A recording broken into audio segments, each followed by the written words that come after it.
রহমতুল্লাহ।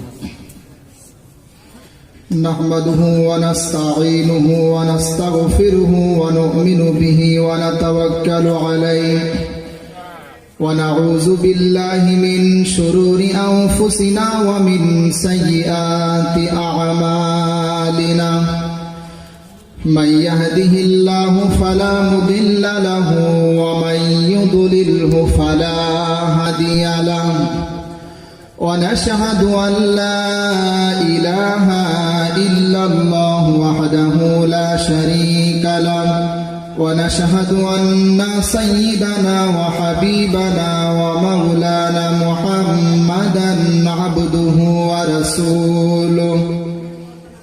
أعوذ بالله من الشيطان الرجيم. بسم الله الرحمن الرحيم. يا أيها الذين آمنوا صلوا عليه وسلموا تسليما. اللهم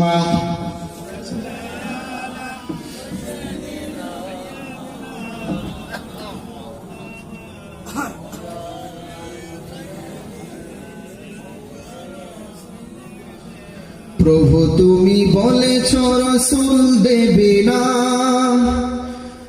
বলনি দেবে না ওমর, বলনি দেবে না হামজা তরে খালিদ বিজয় সমর।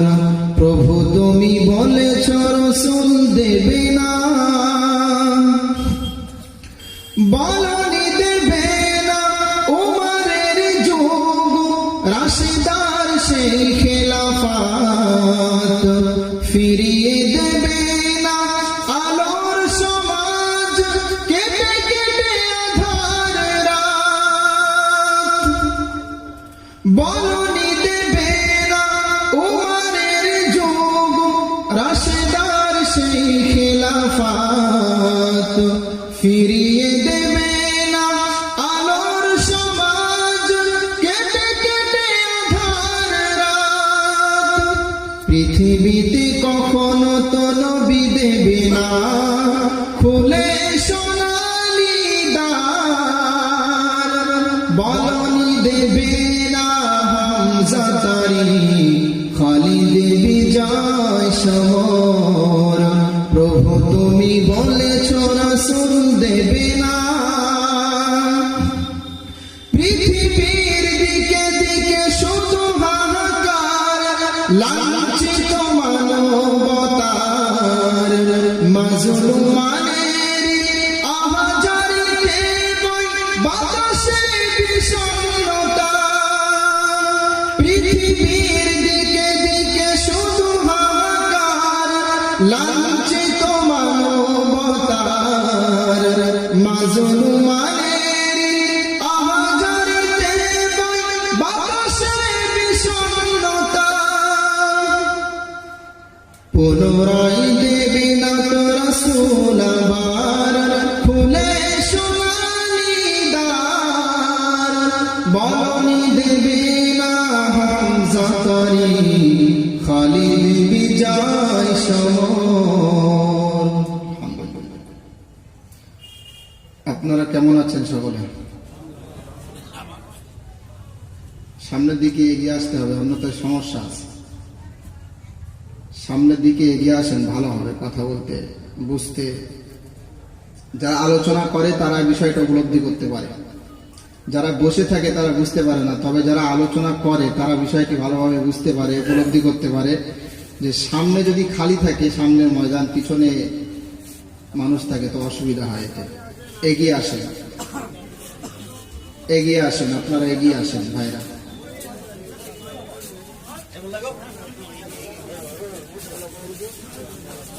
আচ্ছা, কেউ যদি ভালো মন্দ জিজ্ঞাসা করে তো কি বলতে হয়? কেউ যদি ভালো মন্দ জিজ্ঞাসা করে কি বলতে হয়? আমরা দাবি করি নবীজি মুহাম্মদ সাল্লাল্লাহু আলাইহি ওয়াসাল্লামের অনুসারী, নবীজিকে ভালোবাসি, নবীর জন্য জান দিতে প্রস্তুত, কিন্তু রাসূল আকরাম সাল্লাল্লাহু আলাইহি ওয়াসাল্লামের সুন্নাত সম্বন্ধে উদাসীন। তার সুন্নাত আমাদের ভিতরে নেই, অথচ আমরা নবী প্রেমিক, নবীর জন্য জান দিতে প্রস্তুত, কিন্তু ছোট্ট ছোট্ট সুন্নাত গুলো আমরা শিখতে রাজি নয়। আমি যেখানেই যাই জিজ্ঞাসা করি আপনারা কেমন আছেন, তো অধিকাংশ লোক তারা বলে যে ভালো আছি, কেউ বলে বিরাট ভালো আছি। ওই কখনো কখনো দুই একটা মানুষ ভুলবশত বলে ফেলে যে আলহামদুলিল্লাহ। ভালো মন্দ জিজ্ঞাসা করলে কি বলতে হয়? রসুলের সুন্নাত শিখতে হবে ভাইরা। আল্লাহ রসুল সাল্লাল্লাহু আলাইহি ওয়াসাল্লামকে দুনিয়াতে পাঠিয়েছিলেন কি জন্য? আমাদেরকে হেদায়েত করার জন্য। মানুষ তার অনুসারী হবে, জান্নাতের পথ বেছে নিবে, জাহান্নামের পথ থেকে নিজেকে আত্মরক্ষা করবে, এজন্য তাকে দুনিয়াতে পাঠানো হয়েছিল। যদি তার অনুসরণ না করি তাহলে কি হবে ভাইয়া? তো আমরা সকলেই বসি, যারা দাঁড়িয়ে আছি তারাও চেষ্টা করি বসার, আর এখনো পর্যন্ত যারা আমরা এখানে ঘোরাফেরা করছি, যত্র ছড়িয়ে ছিটিয়ে আছি, আমরা এখানে এসে বসি। বছরে একটা দিন টাকা পয়সা খরচ করে এই মাহফিল কায়েম করা হয়েছে, আমরা এখানে এসে বসি। সংক্ষিপ্ত পরিসরে ইসলাম ধর্ম যে সত্য ধর্ম, এই বিষয়ের উপরে কিছু কথাবার্তা আমি রাখবো আজ। ইসলাম ধর্ম সত্য ধর্ম, এই বিষয়ের উপরে রাখার কারণ হলো, আমি যেখানে যাই দেখেছি আমাদের মুসলিম সমাজ যেন নামে মুসলিম, কিন্তু মুসলিম হওয়ার পরেও যেন সে অমুসলিমের মতো ভাব আর কি। আমি দেখেছি বিভিন্ন জায়গাতে এটা ঘটছে। আর এর প্রধান কারণ হলো আমরা যারা বক্তা সমাজ, ইসলাম ধর্ম যে একটা সত্য ধর্ম, সুন্দর ধর্ম, একটা সুশৃঙ্খল ধর্ম, এটা মানুষের সামনে আমরা ভালোভাবে উপস্থাপন করতে পারি না, এজন্য এই অবস্থা। এজন্য আমার ইচ্ছা হলো আজ ইসলাম ধর্মের সত্যতা নিয়ে কিছু আলোচনা করব। তো প্রথমে আমরা জেনে রাখি, এই বিশ্বে যত মানুষ আছে 100 ভাগের ভিতরে 95 ভাগ মুসলমান, তারা স্রষ্টায় বিশ্বাসী, বিশ্বাস করে যে এই মহাবিশ্বের একজন সৃষ্টিকর্তা আছে। আর 5 ভাগ মানুষ তারা বলে যে গোটা বিশ্ব অটোমেটিক পরিচালিত, এর কোনো সৃষ্টিকর্তা নেই। তাদেরকে আমরা কি বলি? কি বলি বলেন? নাস্তিক। কথা বলতে হবে, আমার বক্তব্য হয়তো কেউ শোনেননি এখন এলাকায়, কথা না বললে আমার বক্তব্য হয় না, কথা বলতে হবে। তো নাস্তিক, এই নাস্তিকরা বলে যে পৃথিবীতে সৃষ্টিকর্তা বলে কিছু নেই। তারা বলে যে এই বিশ্বের সৃষ্টিকর্তা নেই, তাদের দলিল কোরআনের আয়াত। আরে ভাই, যারাই ফিতনা করে, যারাই ইখতিলাফ করে, তারা তো কোরআনের আয়াত থেকেই দলিল দেয় প্রত্যেক কথা, কিন্তু আয়াত তো ঠিক পড়ে, কিন্তু ব্যাখ্যা করে ভুল। ঠিক না বেঠিক? নাস্তিক বলছে ইন্নাল্লাহা আলা কুল্লি শাইইন কাদির, বলেন আল্লাহু আকবার। নাস্তিক কোরআনুল কারীমের এই আয়াত থেকে দলিল দিয়ে বলছে, আল্লাহ কোরআনুল কারীমের মধ্যে বলছেন ইন্নাল্লাহা আলা কুল্লি শাইইন কাদির, আল্লাহ সব কিছু করতে সক্ষম। নাস্তিক বলছে যখন আল্লাহ পাক সব কিছু করতে পারে, তাহলে আল্লাহ পাক কি তার মতো আরেকজন স্রষ্টা সৃষ্টি করতে পারবে? প্রশ্ন দেখেন ভাইরা, আল্লাহ যে দুনিয়াতে নেই, সৃষ্টিকর্তা দুনিয়াতে নেই, এটা ওরা কোরআন দিয়ে প্রমাণ করছে। আল্লাহ বলছেন কোরআনুল কারীমের মধ্যে আমি আল্লাহ সব কিছু পারি। নাস্তিক বলছে আল্লাহ যদি সব কিছু পারে, তাহলে আল্লাহ কি তার মতো আরেকটা উপাস্য তৈরি করতে পারবে? এখন এই প্রশ্নের উত্তরে যদি আমরা বলি তিনি তার মতো আরেকজন সৃষ্টিকর্তা তৈরি করতে পারবেন না, তাহলে আল্লাহ তো সর্বশক্তিমান হলেন না। আর যদি বলি তিনি তার মতো আরেকজন সৃষ্টিকর্তা তৈরি করতে পারবেন, তখন তারা বলবেন তাহলে তিনি তো একক সৃষ্টিকর্তা হলেন না। তার মানে আল্লাহ বলে দুনিয়াতে কেউ নেই, সৃষ্টিকর্তা বলে কেউ নেই। দলিল যুক্তি দেয়, আল্লাহ যখন সব কিছু পারেন, তাহলে কি আল্লাহ এমন একটা পাথর তৈরি করতে পারবেন যে পাথর আল্লাহ নিজেই উঠাতে পারবেন না? যদি বলি আল্লাহ এমন একটা পাথর তৈরি করতে পারবেন না যা তিনি নিজেই উঠাতে পারবেন না, তাহলে তারা বলবে তিনি তো সৃষ্টিকর্তা হলেন না। আর যদি বলি এমন একটা পাথর তিনি তৈরি করতে পারবেন যে পাথর তিনি নিজেই উঠাতে পারবেন না, তখন তারা বলবে এমন কেমন সৃষ্টিকর্তা যে তার সৃষ্টি উঠাতে পারবেন না? তার মানে দুনিয়াতে সৃষ্টিকর্তা নেই। কথা বুঝেছেন আপনারা? আমার কথা একটু বুঝতে হয়তো কষ্ট হবে, তবে বুঝতে হবে। তার কারণ কোরআন হাদিস বোঝা সহজ হলেও সাধারণ মানুষের জন্য একটু কষ্ট হয়, এজন্য শুনবেন। বলছে যে আল্লাহ কি এমন একটা পাথর তৈরি করতে পারবে যা তিনি নিজেই উঠাতে পারবেন না? যদি উত্তরে বলি যে পারবেন না, তাহলে বলবে যে আল্লাহ পাক তাহলে কেমন সৃষ্টিকর্তা? এক্ষুনি তো আল্লাহ বললো ইন্নাল্লাহা আলা কুল্লি শাইইন কাদির, আল্লাহ সবকিছু পারেন। তাহলে তিনি কেমন সৃষ্টিকর্তা যে পারেন না? আর যদি বলি তিনি এমন একটা সৃষ্টি মানে পাথর তৈরি করতে পারবেন, সৃষ্টি করতে পারবেন যা তিনি নিজেই উঠাতে পারবেন না, তখন তারা বলবে রে ভাই সৃষ্টিকর্তা কেমন সৃষ্টিকর্তা, তিনি তার সৃষ্টিকে উঠাতে পারেন না, তার মানে দুনিয়াতে সৃষ্টিকর্তা নেই। এই হলো যুক্তি। নাস্তিক তারা যদি একটু চিন্তা করে, হিংসার বশবর্তী না হয়ে সত্য ধর্মের যদি বিপক্ষে অবস্থান নেওয়ার মতো মন মানসিকতা না নিয়ে আদা জল না খেয়ে লাভে, তাহলে একটু চিন্তা ভাবনা করলেই বুঝবে। একটু চিন্তা করেন, মহান সৃষ্টিকর্তা যদি আর একজন সৃষ্টিকর্তা সৃষ্টি করে, তিনি কি সৃষ্টি হবেন নাকি স্রষ্টা হবেন? বলেন। আল্লাহ যদি কিছু একটা সৃষ্টি করে, সেটা কি সৃষ্টি না স্রষ্টা? তাহলে তিনি তো সৃষ্টি, তিনি কেমন করে স্রষ্টা হলেন?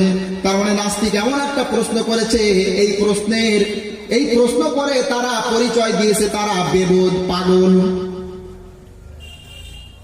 আর যদি সৃষ্টিকর্তা একটা পাথর তৈরি করেন, সেটাও তার সৃষ্টি, আর তার সৃষ্টিকে ওঠানো তো দূরের কথা, সেটাকে ভেঙে চুরে চুরমার করবেন, খণ্ড বিখণ্ড করবেন, এটাও তিনি পারবেন। বলেন সুবহানাল্লাহ। এজন্য মহান আল্লাহ নাস্তিকদের বিষয়ে কোরআনুল কারীমের ভিতরে বলছেন ইন্না ফি খালকিস সামাওয়াতি ওয়াল আরদি ওয়া ইখতিলাফিল লাইলি ওয়ান নাহার লা আয়াতিল লিউলিল আলবাব। বলেন আল্লাহু আকবার। সূরা আল ইমরান 4 নম্বর পারা 14 নম্বর পৃষ্ঠা 20 নম্বর রুকুর 190 নম্বর আয়াত। এটা আল্লাহ বলছেন অবশ্যই আসমান জমিন সৃষ্টি করার মধ্যে, রাত দিন পরিবর্তনের মধ্যে সৃষ্টিকর্তার অস্তিত্বের নিদর্শন রয়েছে। যদি আসমান নিয়ে গবেষণা করা যায়, যদি জমিন নিয়ে গবেষণা করা যায়, রাত দিন নিয়ে যদি গবেষণা করা যায়, এক কথায় মহাবিশ্বের প্রতিটি সৃষ্টি নিয়ে যদি গবেষণা করা যায়, তাহলে সৃষ্টিকর্তার সন্ধান মিলবে। বলেন সুবহানাল্লাহ। আল্লাহ বলছেন আসমান সৃষ্টির মধ্যে সৃষ্টিকর্তার নিদর্শন রয়েছে। এই মহাকাশে মহাবিশ্বে কি কি আছে আমরা কি জানি? এই মহাবিশ্বে আছে চন্দ্র সূর্য, আছে গ্রহ উপগ্রহ, নক্ষত্র, ধূমকেতু, ঠিক না বেঠিক? এই যে পৃথিবীতে আমরা বাস করি, এই মহাবিশ্বে যত গ্রহ উপগ্রহ আছে, সেই গ্রহ উপগ্রহের তুলনায় আমরা সকলেই জানি যে এই নক্ষত্র তারা আমরা দেখছি, এগুলো পৃথিবী থেকে অনেক বড়, ঠিক না বেঠিক? সূর্য পৃথিবী থেকে 13 লক্ষ গুণ বড়, ঠিক না বেঠিক? তাহলে মহাবিশ্বে অনেক কিছু আছে। বিজ্ঞানীরা বলছে এই যে নক্ষত্র আমরা দেখি, এই রকম নক্ষত্র, কোটি কোটি নক্ষত্র একত্রিত হয়ে তৈরি হয় একটা গ্যালাক্সি। আবার এই মহাবিশ্বে লক্ষ লক্ষ গ্যালাক্সি আছে। বলেন সুবহানাল্লাহ। এগুলো কি অটোমেটিক পরিচালিত? এর কি কোনো স্রষ্টা নেই? এমনি এমনিতেই সৃষ্টি হয়ে গেল? চিন্তা করেন না। আল্লাহ বলছে জমিন নিয়ে গবেষণা করতে। আধুনিক বিজ্ঞান বলছে এই জমিনের নিজস্ব কোনো ক্ষমতা নেই, যে জমিনের উপরে আমরা বাস করি এটা খুবই নরম, বড় বড় বিল্ডিং গুলো তার বুকের উপরে দাঁড় করিয়ে রাখবে, জমিনের কোনো ক্ষমতা নেই। বিজ্ঞান বলছে পাহাড় সৃষ্টি করার মাধ্যমে জমিনের ভারসাম্য রক্ষা করা হয়েছে। মাঝে মাঝে ভূমিকম্পনের মাধ্যমে আল্লাহ আমাদেরকে এই শিক্ষা দেয়। ভূমিকম্প দিয়ে আল্লাহ পাক আমাদেরকে শিক্ষা দিতে চান জমিনের নিজস্ব কোনো ক্ষমতা নেই। যদি ক্ষমতা থাকবে, মাঝে মাঝে ভূমিকম্পনের মাধ্যমে বড় বড় বিল্ডিং গুলো ধসে মাটির মধ্যে কেন চলে যায়? আল্লাহ আমাদেরকে শিক্ষা দিতে চাই, বান্দা জমিনের কোনো ক্ষমতা নেই, চিন্তা করো। অবশ্য এসবের একটা সৃষ্টিকর্তা আছে, যিনি কর্তৃক জমিন নিয়ন্ত্রিত হচ্ছে। বলেন সুবহানাল্লাহ। মহান আল্লাহ বলছেন ওয়াজআলনা ফিল আরদি রাওয়াসিয়া আও তামিদা বিহিম। বলেন আল্লাহু আকবার।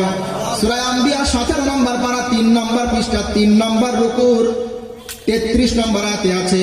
আল্লাহ বলছেন পাহাড় সৃষ্টি করে মহান সৃষ্টিকর্তা জমিনের ভারসাম্য রক্ষা করেছেন। বলেন সুবহানাল্লাহ। ওয়াজআলনাল জিবালা আওতাদা। আল্লাহ বলছেন আমি আল্লাহ পাহাড় সৃষ্টি করেছি পেরেকের মতো, জমিনে গেড়ে দিয়েছি, যা জমিনের ভারসাম্য রক্ষা করছে। বলেন সুবহানাল্লাহ।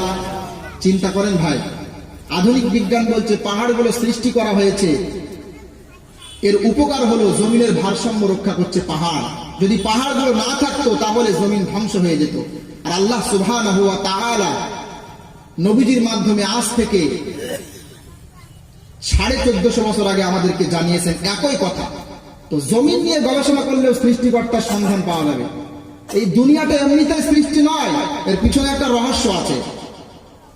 একটা ছোট্ট ঘটনা বলি, সাধারণত ঘটনা বলা হয় না, তারপরে শিক্ষার জন্য বলি। ইমাম আবু হানিফা রাহমাতুল্লাহ আলাইহির যুগে খলিফা হারুনুর রশিদের কাছে একজন নাস্তিক এসে বলছে, দুনিয়াতে কোনো সৃষ্টিকর্তা নেই, দুনিয়াতে কোনো সৃষ্টিকর্তা নেই। তোমাদের মুসলিম যদি কোনো পণ্ডিত থাকে তাহলে ডেকে আমার কাছে আনো, আমি তার সাথে বাহাস করব, তর্ক বিতর্ক করব, আমি প্রমাণ করে দেব দুনিয়াতে সৃষ্টিকর্তা নেই। ইমাম আবু হানিফা রাহমাতুল্লাহ আলাইহি সে যুগের সবচেয়ে বড় আলেম ছিলেন। তার কাছে যখন খবর পৌঁছালো, যখন তার কাছে কথাটা পৌঁছানো হলো, তখন তিনি বললেন, আমি অবশ্যই তৈরি তর্ক করার জন্য। খলিফা হারুনুর রশিদ বলল, ঠিক আছে, আগামীকাল জহরের সময় তর্ক হবে। জহরের সময় হয়ে গেল, নাস্তিক এসে উপস্থিত, বাদশাহ দরবারে লোকজন নিয়ে বসে আছে। জহরের নামাজের সময় হয়ে গেল, আবু হানিফা রাহমাতুল্লাহ আলাইহি আসলেন না। আসরের নামাজের সময় হয়ে গেল, আসলেন না। মাগরিবের সময় তিনি উপস্থিত হলেন। তখন বাদশাহ তাকে জিজ্ঞাসা করলো, কেন তুমি দেরি করে এখানে আসলে? তখন ইমাম আবু হানিফা রাহমাতুল্লাহ আলাইহি বললেন, আমার বাড়ি থেকে আসতে আসতে একটা নদী পড়ে, আমি নদীতে এসে দেখি সেখানে কোনো নৌকা নেই, মাঝি নেই। তো অপেক্ষা করলাম, তো দেখলাম একটা গাছ, একা একা একটা গাছের গুড়ি আমার সামনে ভাসতে ভাসতে আসলো, একা একাই চেরাই হয়ে গেল, একা একাই নৌকা তৈরি হয়ে গেল, আর সেই নৌকায় চড়ে আমি আসলাম। এ কথা শোনার পরে নাস্তিক বলল, তুমি কি আমাকে পাগল মনে করেছো? একা একা গাছের গুড়ি কেটে নৌকা তৈরি হয়ে যায়, আর তুমি সেই নৌকায় আসলে, তুমি কি পাগল না মাথা খারাপ? ইমাম আবু হানিফা বলছে, আমার তর্ক শেষ। একটা গাছের গুড়ি যদি একা একা খণ্ডিত হয়ে চেরাই হয়ে যদি একটা নৌকা তৈরি না হতে পারে, তাহলে এই মহাবিশ্ব একা একা পরিচালিত, অটোমেটিক পরিচালিত, সৃষ্টিকর্তা ব্যতিরেকে কেমন ভাবে পরিচালিত হচ্ছে? নাস্তিক তখন হতভম্ব হয়ে সেখান থেকে চলে গেল। চিন্তা করেন, বাংলাদেশের ঘটনা বলছি, কয়েক মাস আগের ঘটনা। মসজিদের ইমাম সাহেব দীর্ঘদিন নামাজ পড়িয়েছে, পড়ানোর পরে বলছে যে আমি সৃষ্টিকর্তাকে পাইনি, মুরতাদ হয়ে গিয়েছে, ইসলাম ধর্ম ত্যাগ করেছে। বলেন সুবহানাল্লাহ। ওদেরকে জাহান্নামে দেবে, এটা তো ভালো জিনিস, তো সমস্যা কি আর সুবহানাল্লাহ বলতে? আরে নাস্তিক, আরে যারা সৃষ্টিকর্তায় বিশ্বাসী, হোক সে মুসলিম অমুসলিম, তাদেরকে আমরা শ্রদ্ধা করি, তার কারণ তারা ব্রেন খাটিয়ে, বুদ্ধি বিবেক কাজে লাগিয়ে সৃষ্টিকর্তার সন্ধান পেয়েছে। আর নাস্তিক, এদের কোনো ধর্ম নেই, আল্লাহর জমিনে এদের জায়গা না হওয়া উচিত ছিল, তারপরেও হচ্ছে। আল্লাহ পাক বলছেন এমন ভাবে, ওয়াল ফুলকিল্লাতী তাজরি ফিল বাহরি বিমা ইয়ানফাউন নাস। বলেন আল্লাহু আকবার। আল্লাহ বলছেন, তোমাদের জন্য সৃষ্টিকর্তার অস্তিত্বের নিদর্শন রয়েছে জাহাজের মধ্যে, নৌকার মধ্যে, যা মানুষের উপকার পৌঁছায়, জাহাজের মধ্যে তোমাদের জন্য সৃষ্টিকর্তার নিদর্শন রয়েছে। আরে ভাই, একটু চিন্তা করেন তো, পানি নরম, পানির উপরে কিছু একটা ফেললে সেটা ডুবে যায়।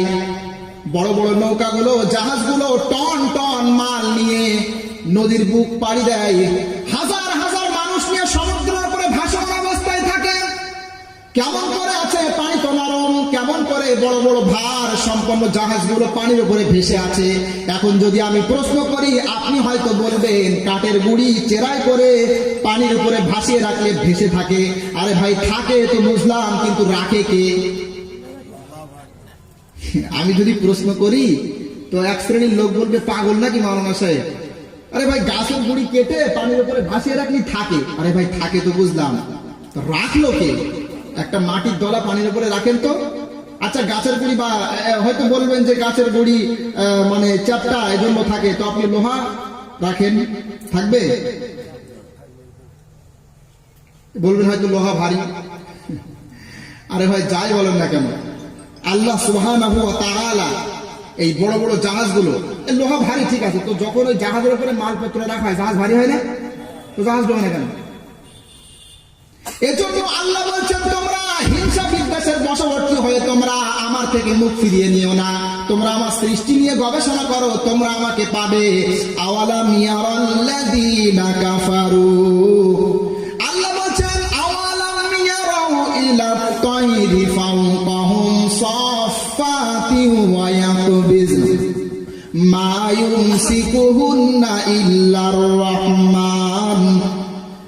সূরা মুমিনুন সূরা মুলক 29 নম্বর পারা 2 নম্বর পৃষ্ঠার 2 নম্বর রুকুর 19 নম্বর আয়াতে আল্লাহ বলছেন মানুষেরা কি পাখিগুলোর দিকে তাকিয়ে দেখে না? পাখিগুলো কখনো কখনো ডানা সংকুচিত করে আবার কখনো ডানাগুলো মেলে দিয়ে আকাশে উঠতে থাকে। কি পাওয়ার ক্ষমতা তাদের, তারা পেল কিসের ভরে তারা ডানাগুলি মেলে দিয়ে আকাশে উড়ন্ত অবস্থায় আছে? এখন আপনি হয়তো বলবেন পাখির ডানা আছে, পাখি ডানা মেলছে তাই উঠছে, তাহলে আমি আপনাকে বলবো প্লেনগুলো কিভাবে উঠছে? এখন আপনি বলবেন, আমি যদি বলি হেলিকপ্টার গুলো কিভাবে উঠছে, আপনি হয়তো বলবেন হেলিকপ্টারের উপরে পাখা আছে তাই উঠছে, তাহলে প্লেনগুলো কিভাবে উঠছে? প্লেনেরও পাখা আছে, তাই তো নাকি? আছে ঠিক আছে, কিন্তু কত যাত্রী নিয়ে আকাশে উঠছে? আপনি হয়তো বলবেন যে বিভিন্ন যুক্তি দিয়ে এই কারণে উঠছে, এই এই ক্ষমতা মেশিন পত্র এই অত্যাধুনিক যন্ত্রাদি আছে তাই। আর ভাই ঠিক আছে, তো ক্ষমতাগুলো দিল কে? এক কথায় আপনি সৃষ্টি নিয়ে যদি গবেষণা করেন তাহলে সৃষ্টিকর্তার সন্ধান পাবেন, ঠিক না বেঠিক? অবশ্যই সৃষ্টিকর্তার সন্ধান আপনি পাবেন, বাধ্য। তারপরে আল্লাহ বলছেন রাত দিনের পরিবর্তনের মধ্যে সৃষ্টিকর্তাকে পাবেন। রাত দিন নিয়ে গবেষণা করেন। একটা মানুষ জীবিকা উপার্জনের জন্য সারাদিন খাটাখাটনি করছে, জীবিকা উপার্জনের জন্য শরীর ক্লান্ত হয়ে যাচ্ছে, শ্রান্তির মুখাপেক্ষী হচ্ছে, শরীর চলছে না, এখন তার বিশ্রামের প্রয়োজন আছে না নেই? বিশ্রামের প্রয়োজন আছে না নেই? বলেন না কেন? অবশ্যই আছে। মহান আল্লাহ বিশ্রাম সম্পর্কে বলছেন ওয়াজআলনা নাওমাকুম সুবাতা, বলেন আল্লাহু আকবার। সূরা নাবা 30 নম্বর পারা 1 নম্বর পৃষ্ঠার 1 নম্বর রুকুর আয়াতটা আল্লাহ বলছেন বিশ্রামের জন্য আমি তোমাদেরকে ঘুম দিলাম, বলেন সুবহানাল্লাহ। তাহলে সারাদিন খাটাখাটনি করার পরে বিশ্রামের প্রয়োজন আছে, আর আল্লাহ বলছেন বিশ্রামের জন্য আমি দিয়েছি ঘুম। এখন আপনার কাছে প্রশ্ন করি, ঘুমের জন্য নিরিবিল স্তব্ধ পরিবেশ দরকার আছে না নেই? দিনের বেলায় যদি আপনি ঘুমান, ঘুমাতে শব্দ হবে, আপনি সহ্য করতে পারবেন না, ঘুম হঠাৎ ভেঙে যাবে, আপনার ঘুম পূরণ হবে না, ঠিক না বেঠিক? আমি দুপুরবেলা আজ ঘুমাচ্ছিলাম, হঠাৎ গাড়ির আওয়াজে ঘুম ভেঙে যায়, তখন চিন্তা করলাম আল্লাহ গো তুমি যে আছো এতে কোনো সন্দেহ নেই। তার কারণ সারাদিন মানুষ ক্লান্তি করে, বিশ্রামের প্রয়োজন, আর বিশ্রামের জন্য ঘুমের চেয়ে বড় জিনিস দুনিয়াতে আর নেই, আছে নাকি? সারাদিন খাটাখাটনি করে আপনার শরীর ক্লান্ত হয়ে গিয়েছে, আপনি ঘুম বাদে আপনি এক কাজ করেন, 10 কিলো ডালিম কিনে এসে খেয়ে ফেলেন, আবার শরীর চাঙ্গা হয়ে যাবে নাকি? কথা বলেন না কেন? তাহলে ঘুমের প্রয়োজন আছে। এখন ঘুমের জন্য নিরিবিল পরিবেশ দরকার হয়, এজন্য আল্লাহ বলছেন ওয়াজআলনাল আরদা মিহাদা, এজন্য আল্লাহ বলছেন ওয়াজআলনাল লাইলা লিবাসা। সূরা নাবা 30 নম্বর পারা 1 নম্বর পৃষ্ঠার 1 নম্বর রুকুর আল্লাহ বলছেন আমি ঘুমের জন্য রাত তৈরি করেছি, বলেন সুবহানাল্লাহ। একটু চিন্তা করেন তো, রাত্রে বেলায় আপনি কিন্তু ঘুমালে কিন্তু আপনি আপনার শরীরের ক্লান্তি দূর হয়ে যাবে, আর ডিস্টার্ব হবে না, কথা বলেন ঠিক না বেঠিক? এই জন্য আল্লাহ ঘুমের জন্য রাত তৈরি করে দিলেন। আপনি চিন্তা করতে পারছেন? বিশ্রামের জন্য ঘুম প্রয়োজন, আর ঘুমের জন্য আল্লাহ পাক দিলেন রাত। তার কারণ কি, রাত যখন হয়ে যাবে ও মানুষ আর কাজ করবে না, সকলে ঘুমিয়ে পড়বে, তখন ঘুমে আপনার ডিস্টার্ব হবে না, ব্যাঘাত ঘটবে না। কত সুন্দর সিস্টেম। আল্লাহ বলছেন এই ঘুম নিয়ে রাত নিয়ে যদি তুমি চিন্তা করো তাও তুমি সৃষ্টিকর্তাকে পাবে। এই সাইডে কথা হচ্ছে, থামানে অসুবিধা হচ্ছে।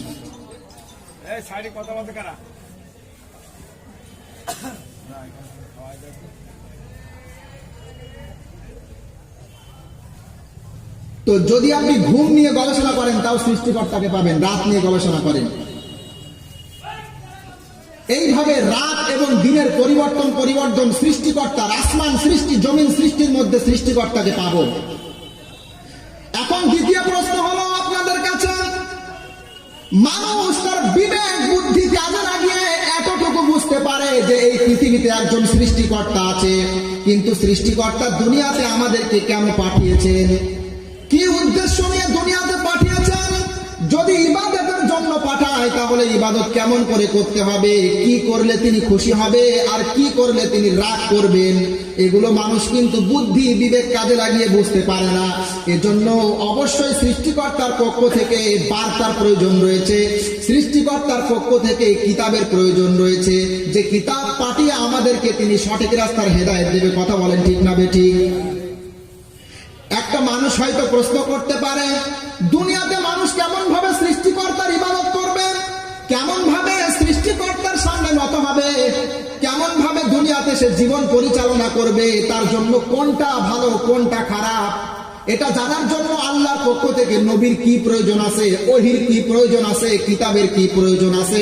মানুষের বিবেক বুদ্ধি আল্লাহ দিয়েছেন, বিবেক বুদ্ধি কাজে লাগিয়ে মানুষ বাছাই করবে কোনটা সঠিক কোনটা বেঠিক, কোনটা আমার জন্য কল্যাণকর কোনটা আমার জন্য অকল্যাণকর। হয়তো মানুষ বাছাই করে নেবে তাহলে ওহির কি প্রয়োজন আছে মানুষ প্রশ্ন করতে পারে। আরে যারা নাস্তিক তারা বলে দুনিয়াতে নবী পাঠানোর কি প্রয়োজন আছে, কি যৌক্তিক আছে, যৌক্তিকতা কি, দুনিয়াতে কিতাব পাঠানোর কি প্রয়োজন আছে আল্লাহর পক্ষ থেকে, সৃষ্টিকর্তার পক্ষ থেকে। মানুষকে আল্লাহ বিবেক দিয়েছে, আকল দিয়েছে, বিবেক বুদ্ধি কাজে লাগিয়ে মানুষ বুঝে নেবে কোনটা সঠিক কোনটা বেঠিক, কোনটা আমার জন্য ভালো কোনটা আমার জন্য খারাপ। আমি তাদেরকে বলতে চাই, মানুষকে আল্লাহ বিবেক বুদ্ধি দিয়েছে, কিন্তু এই বিবেক বুদ্ধি অনেক সময় সঠিক সিদ্ধান্ত দিতে পারে না। কথা বলেন ঠিক না বেঠিক? করোনার সময় অনেক ডাক্তার বলেছিল মাস্ক পরতে হয়, মাস্ক না পরলে করোনা আক্রাতে পারে, মাস্ক পরা ভালো না পরলে ক্ষতি। আর কলকাতাতে আমি গিয়েছিলাম এক ডাক্তারের কাছে, তার মুখে কোনো মাস্ক নেই, সে বলছে মাস্ক পরলে ক্ষতি হয়। কে বলেছে মাস্ক পরলে করোনা থেকে বাঁচা যায়? দুজনেই ডাক্তার, বড় বড়, ইখতিলাফ আছে না নেই? দুটোই তো আকল। এখন যে মাস্ক পরাও ভালো আবার না পরাও ভালো, দুটোই কি সঠিক হবে নাকি? যে কোনো একটা সঠিক, এ বলছে মাস্ক পরা ক্ষতি আর এ বলছে মাস্ক পরা ভালো, তো যে কোনো একটা সঠিক একটা ভুল হবে, তাই তো নাকি? তাহলে বোঝা গেল মানুষের যে আকল আল্লাহ দিয়েছে, এই আকল দিয়ে সব সময় গবেষণা করে সঠিক সিদ্ধান্তে পৌঁছাতে পারবে না। কথা বলেন ঠিক না বেঠিক? আল্লাহ পাক আরো দিয়েছে হাওয়াসে খামসা, পঞ্চ ইন্দ্রিয়। মানুষ চোখে দেখে জ্ঞান অর্জন করে, দূরে তাকিয়ে বলে ওটা ছাগল,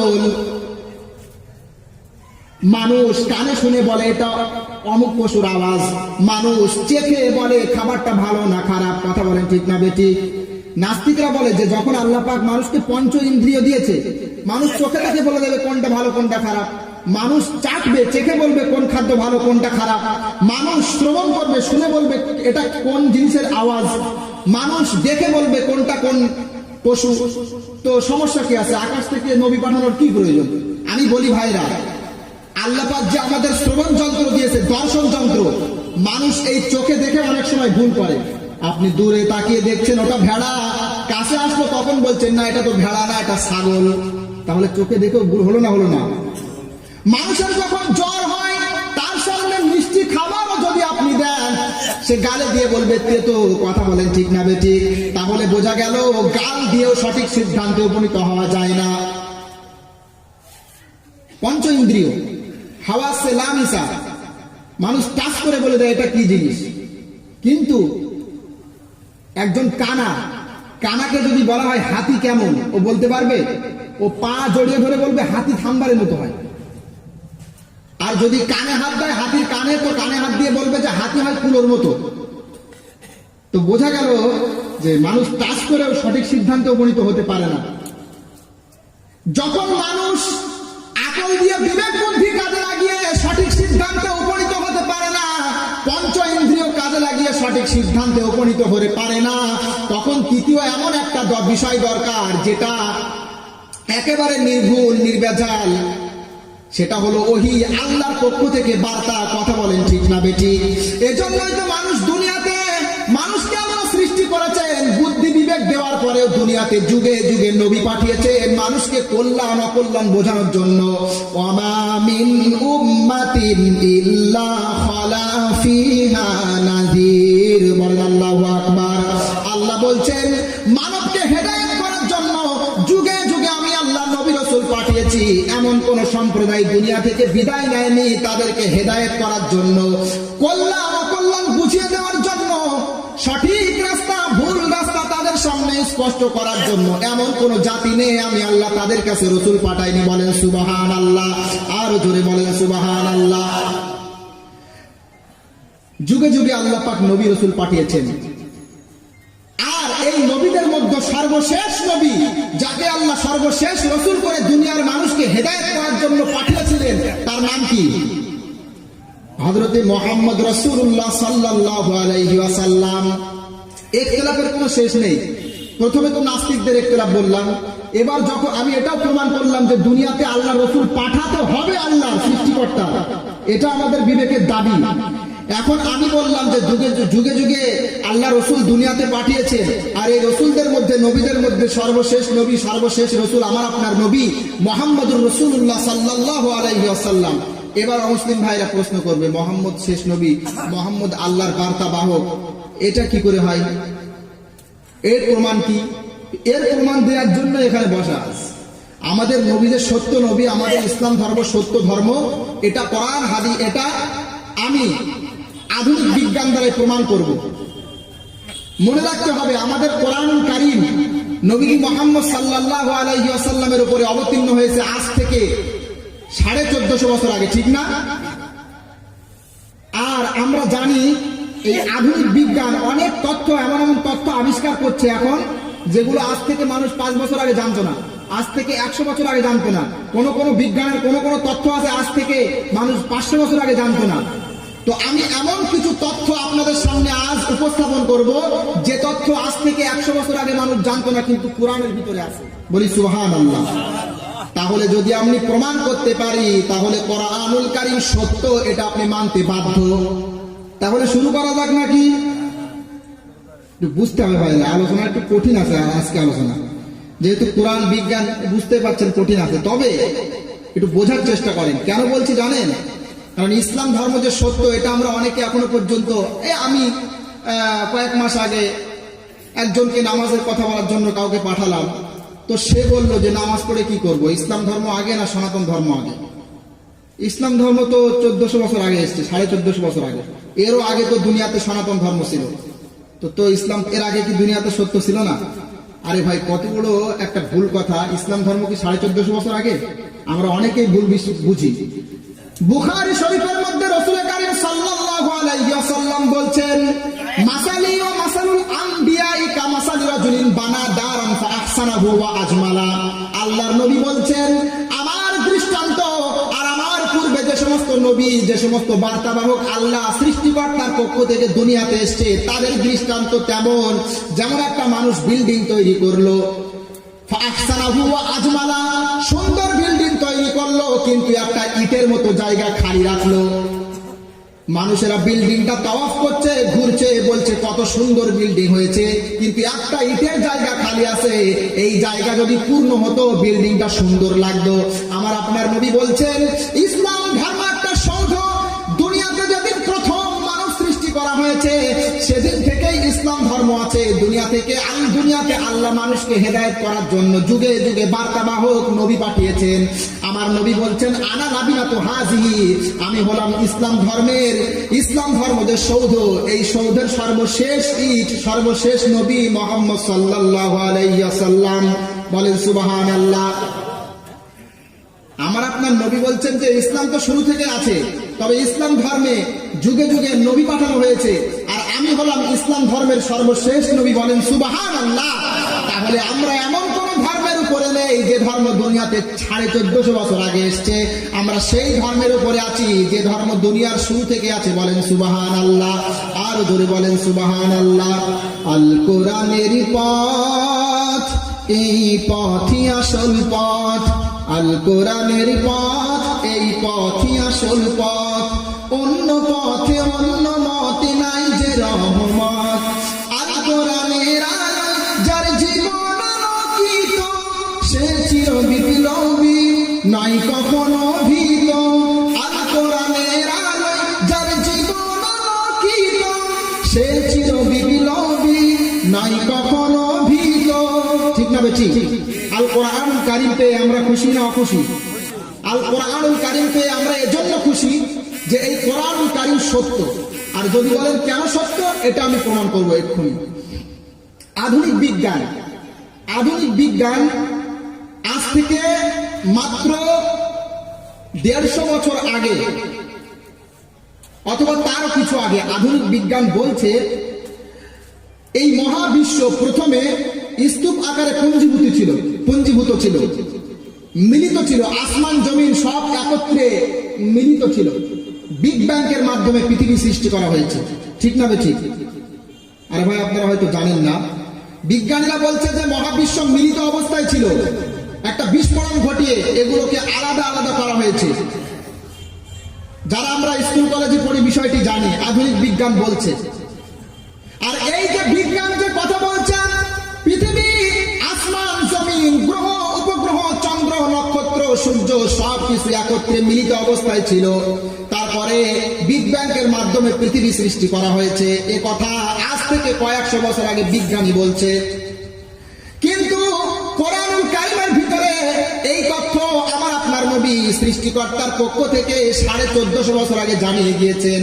আওয়ালাম ইয়ারাল্লাযীনা কাফারু আন্নাস সামাওয়াতি ওয়াল আরদা কানাতা রাতকান ফাফাতাকনাহুমা। বলেন আল্লাহু আকবার। আরো জোরে বলেন আল্লাহু আকবার। সূরা আম্বিয়া 17 নম্বর পারা 3 নম্বর পৃষ্ঠা 3 নম্বর রুকুর 30 নম্বর আয়াত। এটা আল্লাহ বলছেন, অবিশ্বাসী যারা ইসলাম বিদ্বেষী তারা কি দেখে না, তারা কি চিন্তা করে না আসমান জমিন সব একত্রে মিলিত অবস্থায় ছিল, আমি আল্লাহ সেগুলোকে আলাদা করেছি। বলেন সুবহানাল্লাহ। আরো জোরে বলেন সুবহানাল্লাহ।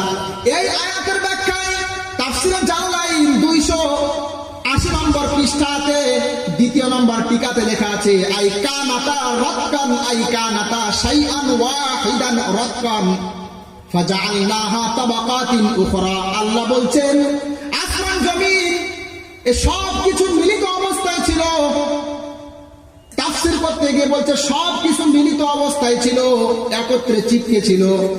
এগুলোকে আলাদা আলাদা আলাদা করা হয়েছে। তারপরে বিভিন্ন ছায়াপথ তৈরি হয়েছে, গ্যালাক্সি তৈরি হয়েছে, চন্দ্র সূর্য আলাদা আলাদা হয়েছে। বলেন সুবহানাল্লাহ। এখন আমি কোরআন বিদ্বেষীদের কাছে প্রশ্ন করতে যাই, কোরআনুল কারীমকে যারা মিথ্যা সাব্যস্ত করে তাদের কাছে প্রশ্ন করি, আল্লাহর কসম আজ থেকে 500 বছর পিছিয়ে যান, মানুষ জানতো না আসমান জমিন একত্রে মিলিত অবস্থায় ছিল, এগুলো বিগ ব্যাংকের মাধ্যমে সৃষ্টি করা হয়েছে। তাহলে আমার আপনার নবী, যিনি কখনো স্কুল কলেজে যাননি, বিজ্ঞান নিয়ে পড়াশোনা করেননি, তিনি কেমন করে এমন কথা বললেন যে কথা আজ বিজ্ঞান প্রমাণ করছে?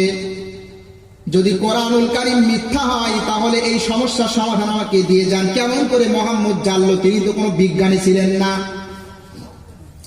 মোহাম্মদকে পাগল বলতো তদানীন্তন সময়ের মানুষেরা। আমার বুঝে আসতো মোহাম্মদ তো দেখতে সুন্দর ছিল, তার বুদ্ধি অনেক ছিল, বিবেক ছিল, একজন সুস্থ মস্তিষ্কের মানুষ ছিল। তাহলে কাফেররা, অবিশ্বাসীরা কেন তাকে পাগল বলতো? আমার এখন বুঝে আসে, তার কারণ কোরআনের ভিতরে এমন এমন কথা আছে যেগুলো সেখানে বিজ্ঞানের যেহেতু তেমন কোনো উন্নতি ছিল না, এই জন্য মানুষ জানতে পারেনি মোহাম্মদকে পাগল বলেছিল। কিন্তু আজ যদি সেই সমস্ত অবিশ্বাসীরা বেঁচে থাকতো তাহলে আমার বোধ হয় মোহাম্মদের হাতে হাত দিয়ে ইসলাম কবুল করতো। বলেন সুবহানাল্লাহ। আর জোরে বলেন সুবহানাল্লাহ। এখানে শেষ নয়, বিজ্ঞানীরা বলছে যেদিন পৃথিবী সৃষ্টি হয়েছে তারপর থেকে ছায়াপথগুলো, গ্যালাক্সিগুলো একটা থেকে আরেকটা দূরে সরে যায়, মহাবিশ্ব সম্প্রসারিত হচ্ছে, একটা থেকে আরেকটা দূরে সরে যাচ্ছে, ছায়াপথগুলো একটা থেকে আরেকটা দূরে সরে যাচ্ছে। আধুনিক বিজ্ঞান এটা বলছে। আধুনিক বিজ্ঞান বলছে তো কি হয়েছে? মহান রব্বুল আলামিন 1443 বছর আগে আমাদেরকে জানিয়ে দিলেন মুহাম্মদের মাধ্যমে, ওয়াস-সামাআ বানাইনাহা বিআইদি ওয়া ইন্না লামুসিউন। বলেন আল্লাহু আকবার।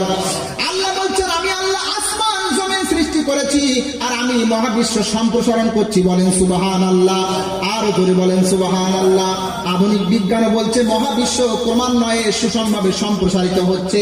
আল্লাহ একই কথা বললেন, বলেন সুবহানাল্লাহ। আধুনিক বিজ্ঞান বলছে বিগ ব্যাংকের মাধ্যমে যখন দুনিয়া সৃষ্টি করা হলো, তখন থেকে ছায়াপথগুলো একটা থেকে আরেকটা দূরে সরে যাচ্ছে। আধুনিক বিজ্ঞান বলছে এমন একটা সময় চলে আসবে যেদিন চন্দ্র, নক্ষত্র, গ্রহ এ সব কিছু আবার একত্রিত হওয়া শুরু করবে। একত্রিত হতে হতে পূর্বে যেমন ছিল আবার মিলিত অবস্থায় ফিরে আসবে, দুনিয়া ধ্বংস হয়ে যাবে। এমনই একটা সংকেত 2012 সালে পেয়ে তারা বলেছিল দুনিয়া ধ্বংস হবে। কথা বলেন ঠিক না বেঠিক?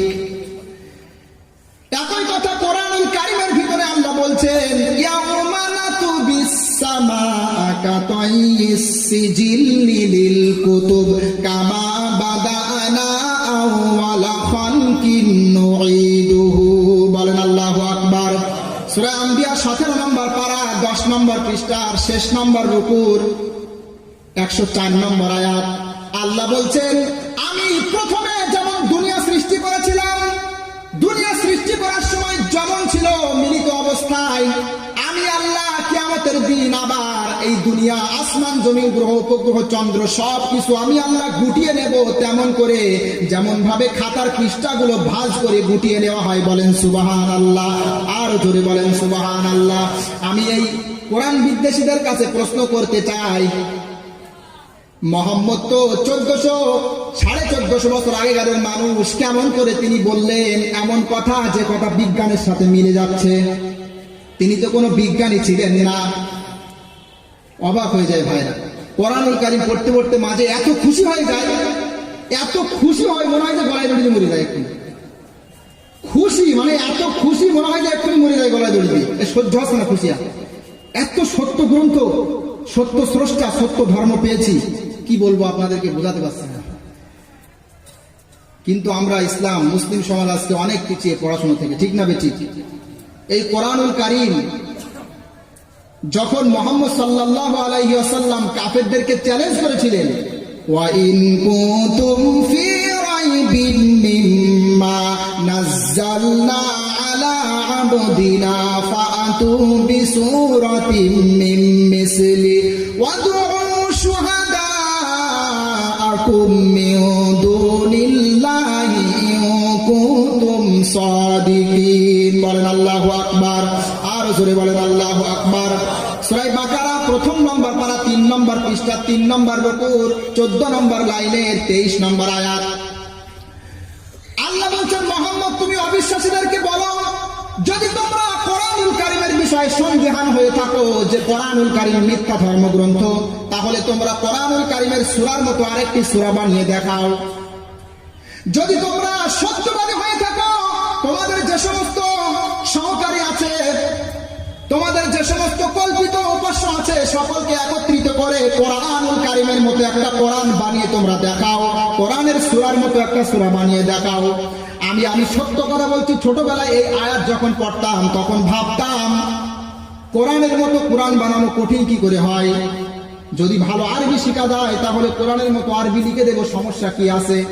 আমি নিজে ভাবতাম যে আল্লাহ বলছে কোরআনের মতো একটা কোরআন বানিয়ে দেখাও, তো যদি আমি আরবিতে যোগ্যতা অর্জন করি তো কোরআনের মতো এভাবে আরবি লিখে যাবো, সমস্যা কি আছে? কিন্তু এখন বুঝতে পারি আসলে কোরআনের মতো কোরআন মানে কোরআনের ভিতরে যেমন ভবিষ্যৎবাণী আছে, আর ভবিষ্যৎবাণীগুলো পরবর্তীতে বাস্তবায়িত হচ্ছে, তেমন ভাবে ভবিষ্যৎবাণী থাকা লাগবে যেগুলো পরবর্তীতে যেন বাস্তবায়িত হয়। কোরআনের ভিতরে যেমন অলংকার শাস্ত্র আছে তেমন অলংকার শাস্ত্র থাকতে হবে। কোরআনের ভিতরে যেমন দর্শন শাস্ত্র আছে, দর্শন শাস্ত্র থাকতে হবে। কোরআনের ভিতরে যেমন অসংখ্য বৈজ্ঞানিক সূত্র আছে, বৈজ্ঞানিক তথ্য আছে, বৈজ্ঞানিক তথ্য থাকা লাগবে। সার্বিকভাবে কোরআনের মতো কোরআন একটা বানিয়ে দেখাও, পারো কিনা? আমি আল্লাহর কসম করে বলছি, এখন বলছি, তামাম বিশ্ববাসী যদি একত্রিত হয়ে কোরআনুল কারীমের মতো একটা লাইন বানানোর চেষ্টা করে কখনোই পারবে না। বলেন সুবহানাল্লাহ। আর জোরে বলেন সুবহানাল্লাহ।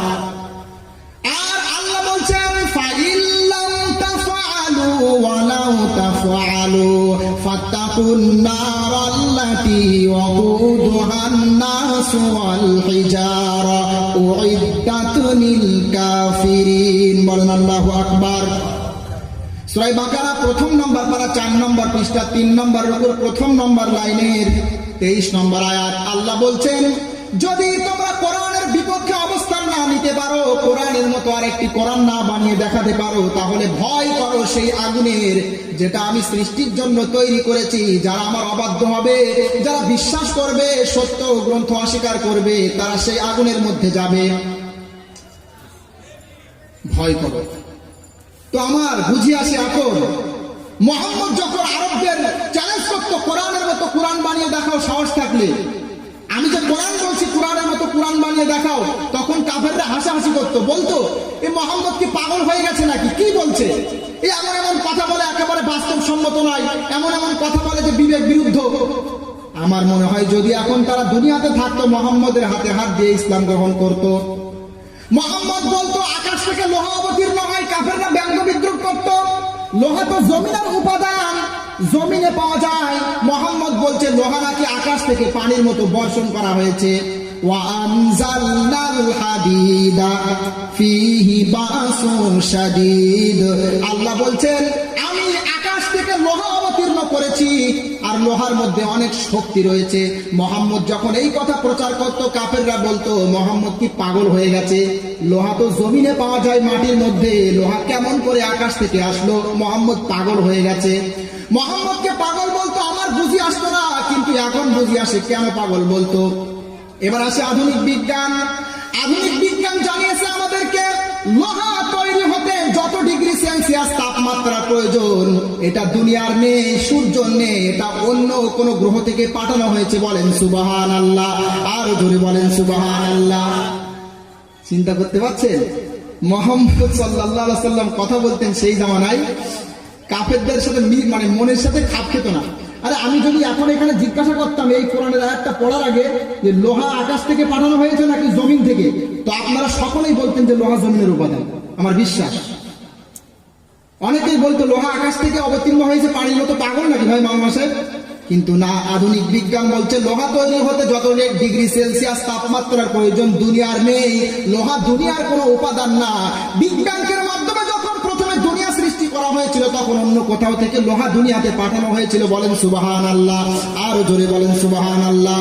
সত্য যে সত্য, মহাসত্য, সৃষ্টিকর্তা কর্তৃক, স্রষ্টা কর্তৃক প্রেরিত, সত্য যে সত্য, ধন্য যে ধন্য, মোরা ধন্য, পেয়ে সৃষ্টি কর্তার সন্ধান, পেয়ে সত্য ধর্ম গ্রন্থ। কথা বলেন ঠিক না বেঠিক? তাহলে আমরা মুসলিম হয়ে খুশি না অখুশি? আধুনিক বিজ্ঞানের আরেকটা উক্তি হলো চন্দ্রের নিজস্ব কোনো আলো নেই, সূর্যের নিজস্ব আলো আছে। চন্দ্র সূর্য থেকে আলো গ্রহণ করে দুনিয়াকে আলোকময় করে, এটা আধুনিক বিজ্ঞানের মতবাদ। আমার মনে হয় আজ থেকে 1500 বছর আগে মানুষকে যদি বলা হতো যে চন্দ্রের কোনো নিজস্ব আলো নেই, সূর্যের আলো পেয়ে আমাদেরকে দিচ্ছে, তাহলে সে সময় মানুষেরা বলতো মুহাম্মদ পাগল। তার কারণ চন্দ্রের নিজস্ব আলো নেই মানে গোটা বিশ্ব কেমন করে আলোকময় করছে, মুহাম্মদকে পাগল বলতো। কিন্তু আমার বোধ হয় যারা মুহাম্মদকে পাগল বলেছিল দুনিয়ায় বেঁচে থাকলে আবার তারা তার হাতে হাত দিয়ে সত্য ধর্ম গ্রহণ করত। তার কারণ কি? মহান আল্লাহ বলছেন তাবারাকাল্লাযী জাআলা ফিস সামাই বুরুজাও ওয়া জাআলা ফিহা সিরাজাও ওয়া কমারাম মুনীরা। বলেন আল্লাহু আকবার। সূরা ফুরকান 19 নম্বর পারা 5 নম্বর পৃষ্ঠা 6 নম্বর উপরে 61 নম্বর আয়াত।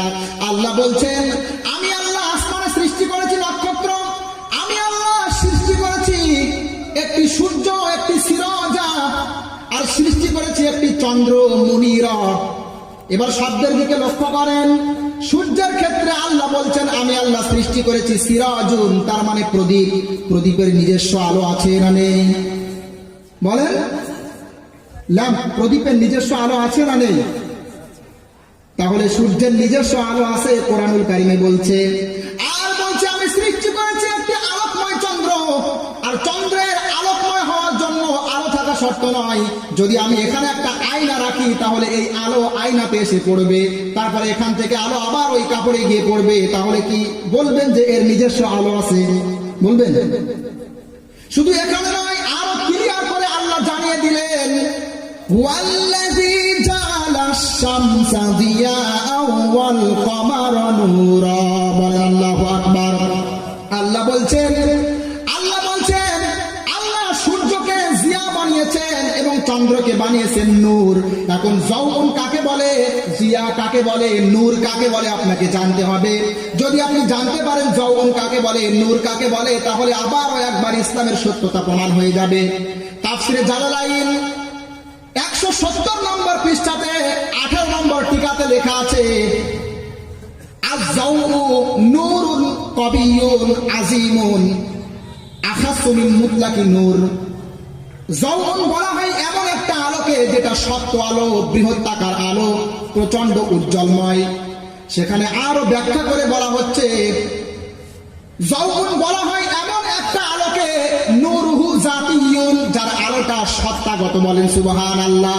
আর বলছে নূর বলা হয় এমন একটা আলোকে মুক্তাসাবাম মিন গায়রিহি, যার নিজস্ব আলো নেই, অপর থেকে আলো গ্রহণ করে। বলেন সুবহানাল্লাহ।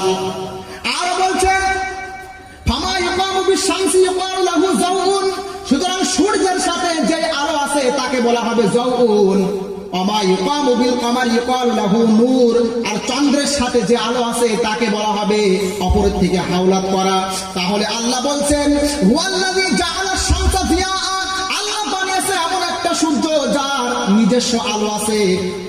ওয়াজাআলাল কামারা নূরা, আর বলছে এমন একটা চাঁদ সৃষ্টি করেছে যে অপর থেকে আলো হাওলাত নাই। বলেন সুবহানাল্লাহ। আর জোরে বলেন সুবহানাল্লাহ। আমি বলি মুহাম্মদের যুগে তো কোনো অনুবীক্ষণ যন্ত্র আবিষ্কৃত হয়নি, মুহাম্মদের যুগে তো দূরবীন আবিষ্কৃত হয়নি। তিনি কেমন করে দেখলেন চাঁদের নিজস্ব আলো নেই, আর কেমন করে দেখলেন সূর্যের নিজস্ব আলো আছে? আবার একবার ইসলামের সত্যতা প্রমাণ হয়ে গেল। বলেন সুবহানাল্লাহ। আর জোরে বলেন সুবহানাল্লাহ।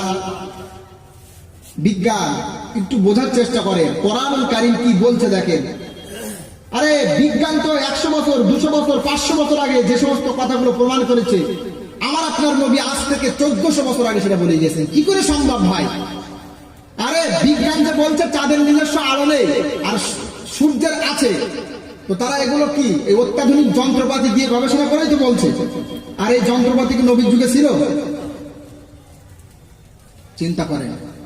আরে আজ থেকে কয়েক বছর আগে এমনকি পুরাতন যে সমস্ত বিজ্ঞানের বইগুলো আছে সেগুলো যদি আপনি খোলেন তা দেখতে পারবেন। বিজ্ঞান বলেছিল প্রথমে সূর্য স্থির, পৃথিবী ঘোরে। ঠিক না বেঠিক? আরো জোরে বলেন ঠিক না বেঠিক? বলেন। আপনারা শুনেছিলেন না? সূর্য স্থির আর পৃথিবী ঘোরে। তারা বলেছিল সূর্য ঘোরে না, সূর্য স্থির আছে। এ কথা বিজ্ঞান বলেছিল না বলেনি? বলেন না কেন? বলেছিল।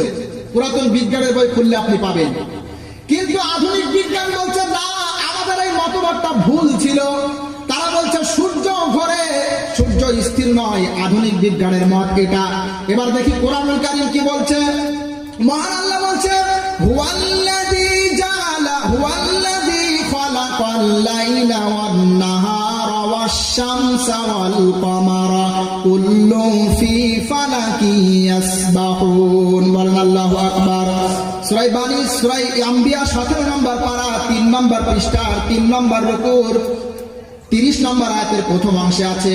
আল্লাহ বলছেন আল্লাহ চন্দ্র সূর্য সৃষ্টি করেছেন, রাত দিন সৃষ্টি করেছেন, আর চন্দ্র ও সূর্য আপন আপন কক্ষপথে বিচরণশীল। বলেন সুবহানাল্লাহ।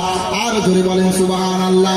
আমি এই সমস্ত বিজ্ঞানীদেরকে বলি, মুহাম্মদ কেমন করে জানলো সূর্য স্থির নয়, সূর্য ঘোরে? কেমন করে জানলো? মুহাম্মদের যুগে তো বিজ্ঞানের তেমন কোনো জোয়ার ছিল না, বিজ্ঞানের তেমন কোনো উন্নতি অগ্রগতি ছিল না। বলেন কেমন করে বলবো? কোরআনুল কারীম সত্য গ্রন্থ। আমরা সত্য গ্রন্থ পেয়ে খুশি না অখুশি? অবশ্যই খুশি হওয়া দরকার ভাইয়েরা। আমরা সত্য ধর্মের উপরে আছি। অবাক হয়ে যেতে হয় কোরআনুল কারীম পড়লে, অবাক হয়ে যেতে হয়। একটা স্বাভাবিক বিষয়, যখন বিজ্ঞান বলতো যে পৃথিবী ঘুরছে আর সূর্য স্থির আছে, তখন যদি কোরআনের এই আয়াত যদি কোনো অমুসলিম ভাইকে শোনানো হয়, সে তো বলবে যে কোরআন মিথ্যা। কারণ বিজ্ঞান বলছে সূর্য ঘোরে, এই সূর্য স্থির, পৃথিবী ঘোরে, আর কোরআন বলছে তার উল্টোটি। তারা অস্বীকার করবে, স্বাভাবিক। তাই তো মোহাম্মদকে পাগল বলেছিল। কিন্তু আজ 21 শতাব্দীর যুগে যখন প্রমাণ হয়ে যাচ্ছে কোরআনুল কারীমের এই তথ্যগুলো ঠিক, তখন এবার কোরআন বিদ্বেষীরা কোথায় যাবে? অস্বীকার করবে তারা, করুক, অসুবিধা নেই। বিজ্ঞানের থিওরি, এইভাবে কত থিওরি কোরআনুল কারীমের ভিতরে আছে যেগুলো আধুনিক বিজ্ঞানের সাথে 100% রিলেটেড পূর্ণ ভাইরা।